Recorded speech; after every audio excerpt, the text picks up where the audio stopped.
Vivemos em uma correria diariamente, tendo excesso de preocupação com o futuro e não deixando as coisas do passado. Anoitece e pensamos, vamos para casa, vamos descansar, vou conseguir dormir e colocar minha cabeça no lugar.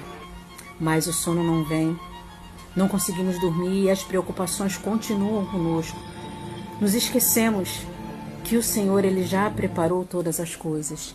Em Mateus 6 diz: por isso vos digo, não andeis cuidadosos quanto à vossa vida, pelo que haveis de comer ou pelo que haveis de beber, nem quanto ao vosso corpo, pelo que haveis de vestir. Não andeis, pois, inquietos, dizendo que comeremos ou que beberemos, ou com que nos vestiremos. De certo, vosso Pai Celestial bem sabe que necessitais de todas essas coisas.